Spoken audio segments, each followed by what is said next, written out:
everybody, welcome back to Witchfix. Today we're going to be looking at quite a well-known book now. It's sort of everywhere online. I think it's becoming quite popular, and justly so. It's called The Grace Year, and it's by Kim Liggett. And I'm going to start off by saying that for a book that's kind of about witchcraft, there is no witchcraft in it, in the traditional sense. So if you're expecting a sort of fantasy novel, look elsewhere. I have a similarly themed book that I'm going to review shortly, that I just bought, which actually has like magic in it, but this one doesn't really. But it is still quite a lot about witchcraft, and allow me to explain first off by giving you the blurb. No one speaks of the Grace Year. It's forbidden. In Garner County, girls are told they have the power to lure grown men from their beds, to drive women mad with jealousy. They believe their very skin emits a powerful aphrodisiac, the potent essence of youth, of a girl on the edge of womanhood. That's why they're banished for their 16th year, to release their magic into the wild so they can return purified and ready for marriage. But not all of them will make it home alive. 16-year-old Tierney James dreams of a better life, a society that doesn't pit friend against friend or woman against woman. But as our own Grace Year draws near, she quickly realises that it's not just the brutal elements they must fear. It's not even the poachers in the woods, men who are waiting for a chance to grab one of the girls in order to make a fortune on the black market. Their greatest threat may well be each other. With sharp prose and gritty realism, The Grace Year examines the complex and sometimes twisted relationships between girls, the women they eventually become, and the difficult decisions they make in between. So as you can see, there's quite a lot about like feminism, about the relationships between women in the story. The whole thing kind of hinges on this idea of them having this magic and this dangerous power that they have to go and expel in the wild during this 1 year of exile. It's a little bit Hunger Games-y, how that functions, so kind of similar to that if you liked the Hunger Games, as I did. And we do see in the novel that women can be accused of witchcraft, of retaining some of the magic that they should have eliminated, and they are hanged for it. So there is a general sense of like witch trials and witch hunting in the novel, and the kind of belief in women having magic, and the belief that women have an inner strength, which is something that Tierney, the main character, really clings to, and is an idea that kind of brings her through everything that happens. So this video is going to get a little bit spoilery because I have to talk about specific things within the plot to kind of get to the root of why I liked this book so much, but I'm going to try and keep things vague as much as possible. So first, a little bit of world building. We're introduced to Tierney. They live in this sort of old-fashioned historical town. It's unclear if this is some point in the future or if this is a sort of alternate historical past. It reminded me of M. Night Shyamalan's The Village, that kind of setup where it's very kind of medieval times. So similar to that, also reminded me of The Witch, the horror movie, that general type of setting, although the actual like year is very non-specific. And it seems like everything that they believe in has come from a kind of American idea of Christianity told to them in like the telephone game. So some things are different, some things are the same, and some things have just been kind of dialed up to 11. So women in this society, they start off with a white ribbon plaited into their hair, and they have to have their hair plaited because it's believed if you have hair to hide behind, you could be muttering spells. They don't let women pray silently or out loud. I can't remember which one. I think it's like aloud, maybe. Whatever, because they could also be hiding their magic. That way, they're not allowed to do a lot of things because it's to do with magic. But when they reach the age at which they start to menstruate, they're given a red ribbon. And that's the point at which they kind of go off into the Grace Year. And we're told in Tierney's year that there are 33 eligible girls and only about 12 men. So it's clear that at least in this year, the girls heavily outnumber the men, and yet they are still bound into this very patriarchal society. And before they head off on the Grace Year, there's a little ceremony where they are presented with veils. Like, the women are given veils by some of the men. They don't know that this is coming. It just happens on the day because all the men go off and discuss it together. but they get presented with a veil, and if you get a veil, it means when you come back from the grace year, if you live, you're going to get married to that person. You don't really get a say in it. And when you return, they take your red ribbon and they give you a black one, which means that you're a wife, and you go and live with them. And if you're one of the many unmarried girls, you will go into the labour houses, which are like mills, farming, different domestic work, but you would not be married. And if you're very bad, they banish you. In fact, if you don't return from the grace year and if your body is not recovered, so basically if they think that you ran away when you were given the opportunity, every female relative that you have, like your younger sisters, cousins, whatever, is forced out of the county and they have to live in the outskirts, which is basically where the women have to be prostitutes.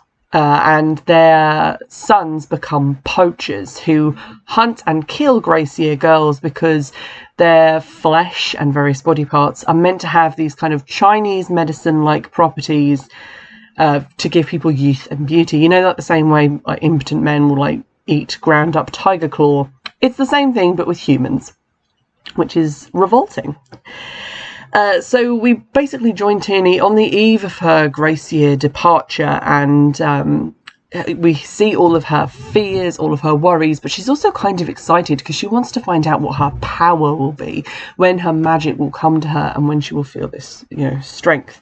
And it's her plan that when she comes back, she'll go in the labour houses, because then she won't have her dad telling her what to do and she won't be beholden to a husband. Although she will be in servitude, she will at least have some kind of freedom.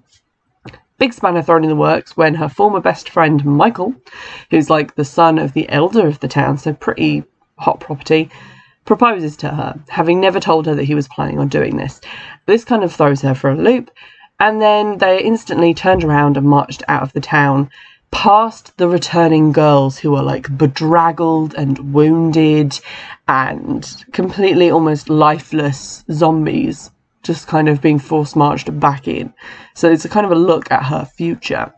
And I thought they would just be turned out into the wilderness, but they are actually taken to kind of, again, like the Hunger Games, a kind of arena. It's a fenced in area with a cabin and some woodland in it. They are basically locked in there to do whatever they want for a year. And, be that is meant to be expelling their magic, although, as I've said at the beginning of the review, we quickly discover that there really is no such thing as the magic, and the whole idea of women having to expel their magic is a smokescreen for what's really going on, which is essentially an exercise in breaking their spirits, because they lock them in this place where they have basically nothing, and they finally give them the only freedom that they'll ever have in their lives.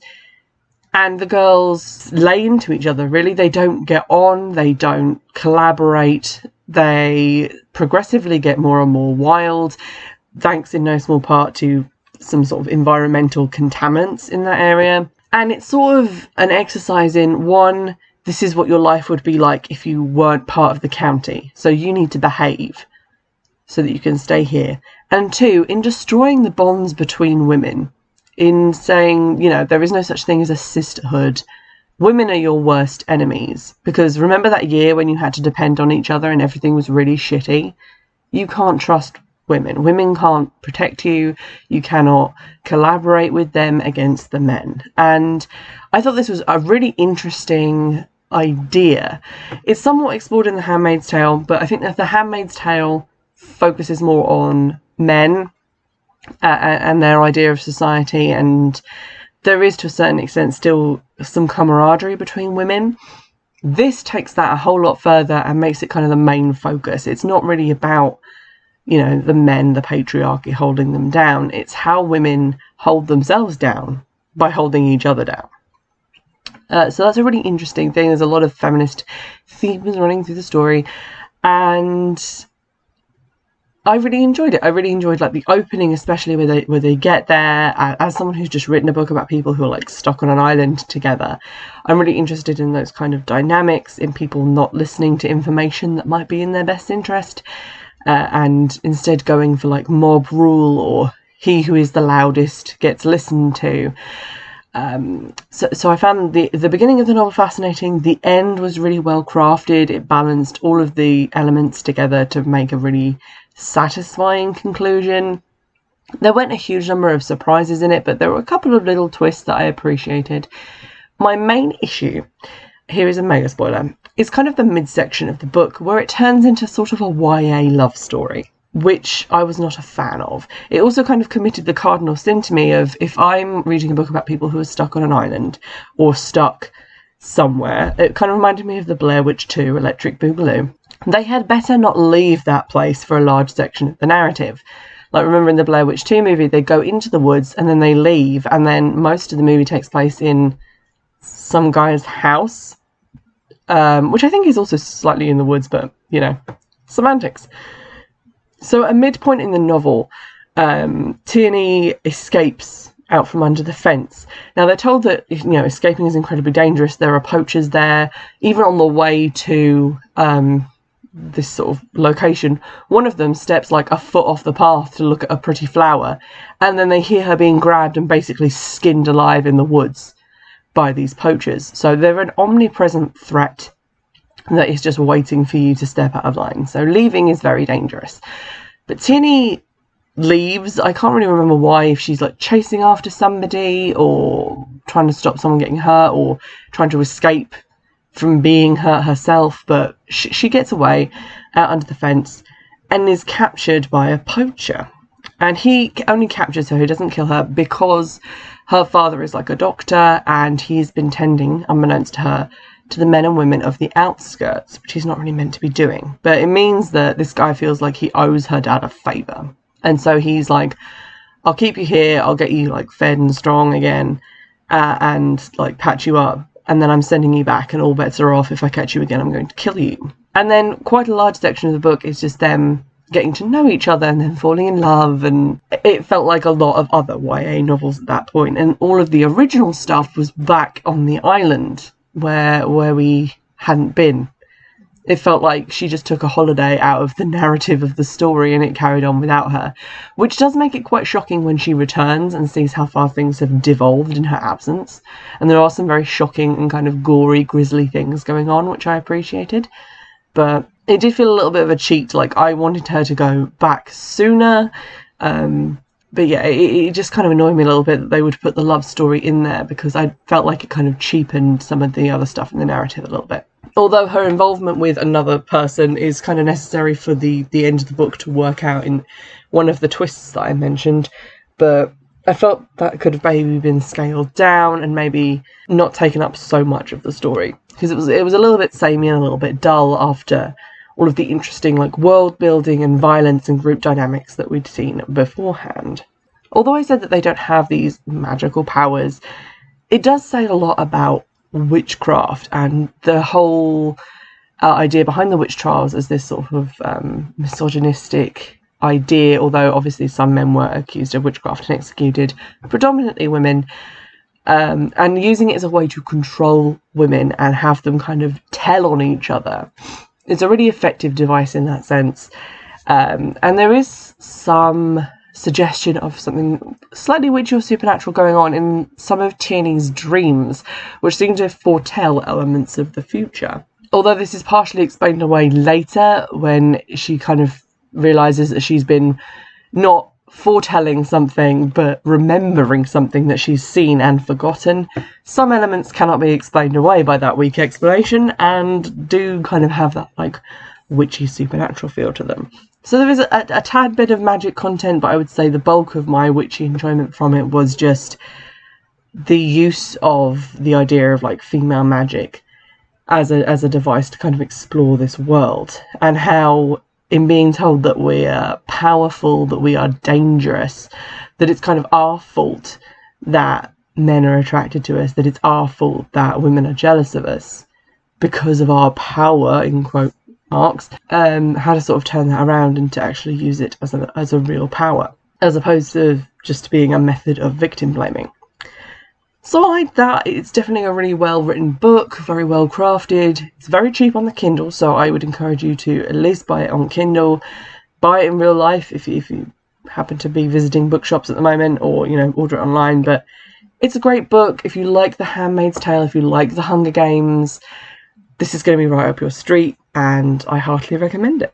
In the meantime, if you'd like to recommend any other books, please email them to me or drop them into the comments on YouTube. I've had some recommendations recently, which has made me very happy. I've bought them, they are arriving slowly, and I will get to them when I've gotten through the next book that I need to review. So stay tuned for those and keep recommending things, because it's always nice when I don't have to find my own books. I'm not going to lie. And it's nice because it's usually something that I wouldn't have picked up for myself.